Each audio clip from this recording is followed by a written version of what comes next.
বাংলাদেশের সর্বশেষ গুরুত্বপূর্ণ আপডেট সংবাদে আপনাকে স্বাগত। শুরুতেই সংবাদ শিরোনাম, পরে বিস্তারিত।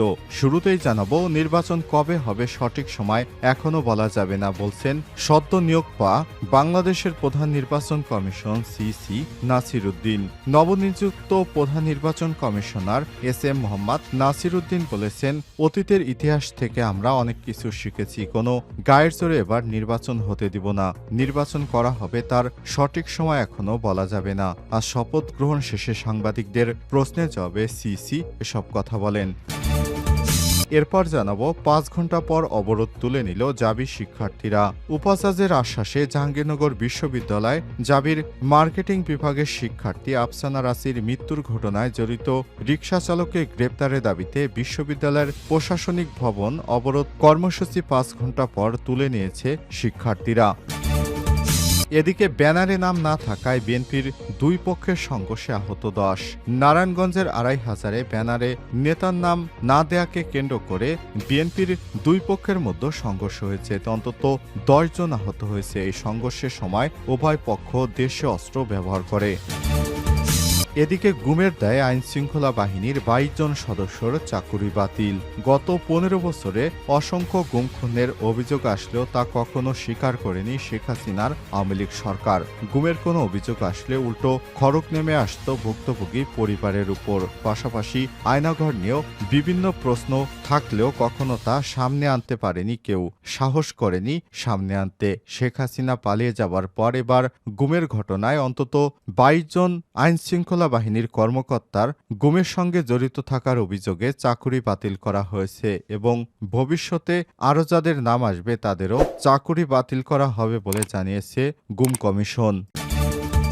এবারে জানাবো, হত্যা মামলায় গ্রেপ্তার ডিসি মশিউর ও এডিসি জুয়েল বরখাস্ত।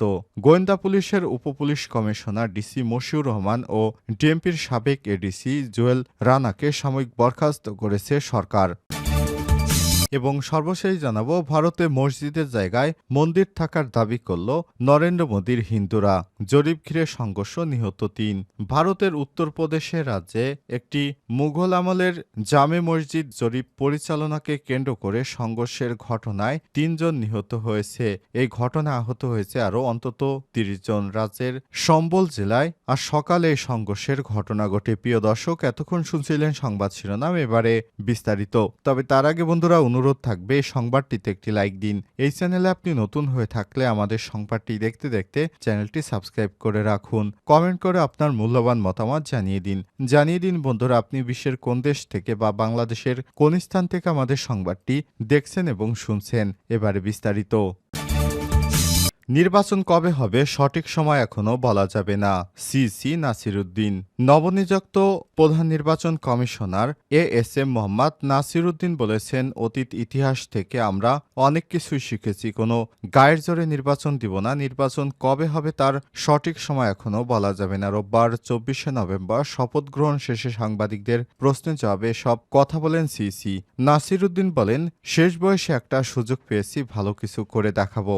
বর্তমান সরকার সেই সরকার নয় যে বিশেষ সুবিধা দেওয়ার জন্য কোনো দলের পক্ষে চাপ দেবে। এই সরকার রাজনীতি করতে আসেনি, এসেছে সংস্কার করতে। এ সময় তিনি আরো বলেন, মৃত্যুর মতো চ্যালেঞ্জ মোকাবেলা করে ইলেকশন সুষ্ঠু করতে হবে। সামনে এমন সব প্রতিবন্ধকতা আসবে যার সম্পর্কে হয়তো কারো জানা থাকবে না। কমিশনের সবাই প্রবীণ মনে হলেও মনের দিক থেকে আমরা নবীন। সব দলকেই নির্বাচনে আগে ডাকা হবে। সিসি বলেন, জাতির প্রত্যাশা পূরণে সর্বশক্তি দিয়ে কাজ করব। আমার জীবনে ব্যর্থতা নেই, চ্যালেঞ্জ মোকাবেলা করেছি, জীবন কঠিন দায়িত্ব পালন করেছি, সারা দেশ ঘুরে বেড়েছি। চ্যালেঞ্জ মোকাবেলায় অভিজ্ঞতা রয়েছে আমার। দেশের ক্লান্তি লগ্নে দায়িত্ব নিলাম, এখন নিত্য নতুন চ্যালেঞ্জ আসবে, সেগুলো মোকাবেলা করব। শিক্ষার্থী আফসানা রাসির মৃত্যুতে জড়িত রিকশা চালকের গ্রেপ্তারের দাবি ৫ ঘন্টা পর অবরোধ তুলে নিল জাবি শিক্ষার্থীরা। উপাচার্যের আশ্বাসে জাহাঙ্গীরনগর বিশ্ববিদ্যালয়ে জাবি মার্কেটিং বিভাগের শিক্ষার্থী আফসানা রাসির মৃত্যুর ঘটনায় জড়িত রিকশা চালকের গ্রেপ্তারের দাবিতে বিশ্ববিদ্যালয়ের প্রশাসনিক ভবন অবরোধ কর্মসূচি ৫ ঘন্টা পর তুলে নিয়েছে শিক্ষার্থীরা।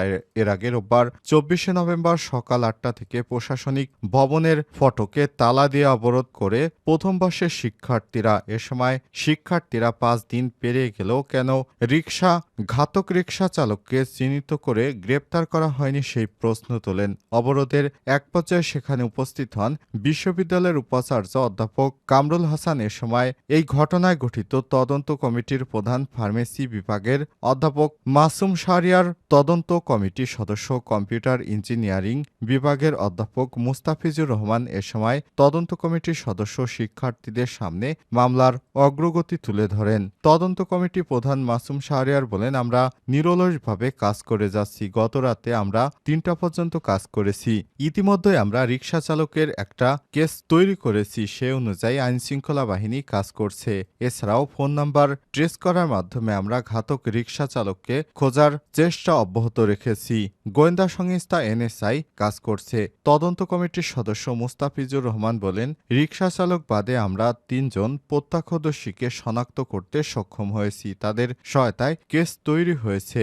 রিকশার যাত্রীরা অল্প বয়সী শ্রমিক। সব ধরনের রিকশা আমরা চেক করব, তারপর অপরাধীদের ধরার চেষ্টা চালানো হচ্ছে। উপাচার্য কামরুল হাসান আরও বলেন, আমার নৈতিক দায়িত্ব এই ঘটনার সুষ্ঠু বিচার নিশ্চিত করার জন্য পদক্ষেপ নেওয়া। আমি আমার সর্বোচ্চ চেষ্টা করছি। তোমাদের কাছ থেকে আমি সহযোগিতা কামনা করছি। তোমাদের দাবি যেগুলো দ্রুত বাস্তবায়ন সম্ভব সেগুলো নিয়ে আমরা কাজ করছি। আগামী মঙ্গলবারের মধ্যে তার ফলাফল দেখতে পাবে। আর যেগুলো পুরোপুরি আমার হাতে নেই সেগুলো ক্ষেত্রে আমি চেষ্টা চালিয়ে যেতে পারি, কিন্তু ফলাফল আমার হাতে নেই। তবে এটুকু বলতে পারি, আমি সর্বোচ্চ চেষ্টা চালিয়ে যাচ্ছি। আগামী 7 দিনের মধ্যে ফলাফল পাব বলে আশা করছি। এরপর শিক্ষার্থীরা আশ্বস্ত হলে উপাচার্যের কাছে এর লিখিত চান এবং অবরোধ তুলে নিলেও অপরাধীকে গ্রেপ্তার না করা পর্যন্ত ক্লাস পরীক্ষা বর্জনের কার্যক্রম চলমান থাকবে বলে জানান তারা।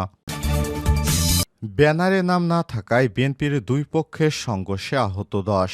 নারায়ণগঞ্জে 2500 ব্যানারে নেতার নাম না দেয়াকে কেন্দ্র করে বিএনপির দুই পক্ষের মধ্যে সংঘর্ষ হয়েছে। এতে অন্তত 10 জন আহত হয়েছেন। সংঘর্ষের সময় উভয় পক্ষ দেশীয় অস্ত্র ব্যবহার করেছে। রোববার 24শে নভেম্বর বিকাল 3টার দিকে মোহাম্মদপুর ইউনিয়নের শ্রীনিবাসদী এলাকায় সংঘর্ষের ঘটনা ঘটে। আহতদের মধ্যে মাসুদ ও সাব্বিরকে ঢাকায় পাঠানো হয়েছে। পুলিশ এবং স্থানীয় জানায়, উপজেলার মাহমুদপুর ইউনিয়ন পরিষদ মাঠে শ্রীনিবাসদী ফ্রেন্ডস ক্লাবের উদ্যোগে আয়োজিত ফুটবল টুর্নামেন্ট ফাইনাল খেলা অনুষ্ঠিত হবে সোমবার। উপলক্ষে রোববার সকাল থেকে ফাইনাল খেলার অনুষ্ঠানের মঞ্চ তৈরি শুরু হয়। এতে প্রধান অতিথি করা হয় কেন্দ্রীয় বিএনপির ঢাকা বিভাগীয় সাংগঠনিক সম্পাদক নজরুল ইসলাম আজাদকে। দুপুরের দিকে মঞ্চে ব্যানার টানানো হলে ব্যানারে ইউনিয়ন বিএনপির নেতা আমির হোসেনের নাম না থাকাকে কেন্দ্র করে মাহমুদপুর ইউনিয়ন বিএনপির সভাপতি মাসুম শিকারীর অনুসারীদের মধ্যে বাকবিতণ্ডার এক পর্যায়ে হাতাহাতির ঘটনা ঘটে। এর জের ধরে আমির হোসেনের অনুসারীরা অনুষ্ঠানের মঞ্চ ভেঙে ফেলেন। এই খবরে মাসুম শিকারী অনুসারীদের মধ্যে পৌঁছলে বিকাল 3টার দিকে আমির হোসেনের বাড়িতে হামলা করে। এক পর্যায়ে আমির হোসেনের অনুসারীরা পাল্টা হামলা করলে উভয় পক্ষের মধ্যে সংঘর্ষ হয়। খবর পেয়ে পুলিশ ঘটনাস্থলে গিয়ে পরিস্থিতি নিয়ন্ত্রণে আনে। সংঘর্ষে মাসুদ মিয়া 17, সাব্বির হোসেন 25, হাবিবুর রহমান 40, কাউসার মিয়া 26 সহ অন্তত 10 জন আহত হয়েছে। এদের মধ্যে গুরুতর জখম হওয়ায় মাসুদ মিয়া ও সাব্বির হোসেনকে ঢাকা মেডিকেল কলেজে প্রেরণ করা হয়েছে। বাকিদের উপজেলা স্বাস্থ্য কমপ্লেক্সে চিকিৎসা দেওয়া হচ্ছে। গুমের দায়ে আইনশৃঙ্খলা বাহিনীর 22 সদস্যের চাকরি বাতিল। গত 15 বছরে গুম খুনের সঙ্গে অসংখ্য অভিযোগ আসলেও তা কখনো স্বীকার করেনি আওয়ামী লীগ সরকার। গুমের কোনো অভিযোগ আসলে উল্টো খড়গ নেমে আসত ভুক্তভোগী পরিবারগুলোর উপর। পাশাপাশি আয়নাঘর নিয়ে প্রশ্ন উঠলেও তা সামনে আসেনি কখনোই। তবে শেখ হাসিনা সরকারের পতনের পর ধীরে ধীরে খুলতে শুরু করে গুমের শিকার পরিবারগুলোর নানা ধরনের কথাবার্তার সত্যতা পাওয়া গেছে। অন্তর্বর্তীকালীন সরকার গুমের ঘটনা তদন্তে গঠন করেন আলাদা কমিশন। সেখানে একে একে জমা পড়তে থাকে অভিযোগ। প্রধান উপদেষ্টার দেয়া সর্বশেষ জাতির উদ্দেশ্যে ভাষণে উঠে আসে গুম প্রসঙ্গ। তিনি জানান, এ পর্যন্ত গুম কমিশনে ৩৫০০-এর বেশি অভিযোগ জমা পড়েছে। গুম কমিশনের তথ্য বলছে, গুমের প্রমাণ মেলায় 10 দিন আগে প্রাথমিকভাবে চাকরি হারিয়েছে আইনশৃঙ্খলা রক্ষাকারী বাহিনীর 22 জন সদস্য, যাদের বিরুদ্ধে প্রাথমিক সত্যতা পেয়েছে গুম কমিশন। গুম কমিশনের প্রাথমিক প্রাথমিক রিপোর্টে সব গুম কেন হয়েছে তার বর্ণনা উঠে এসেছে। সেই সঙ্গে আইনশৃঙ্খলা বাহিনীর সদস্যদের মানবাধিকার সংক্রান্ত প্রশিক্ষণেরও ব্যবস্থা করতে বলা হয়েছে। গুমের অভিযোগ এসেছে আরও অনেক আইনশৃঙ্খলা বাহিনীর সদস্যদের বিরুদ্ধে। প্রমাণ পাওয়া গেলে সব সদস্যদেরও চাকরি বাতিল করা হবে বলে জানিয়েছে গুম কমিশন।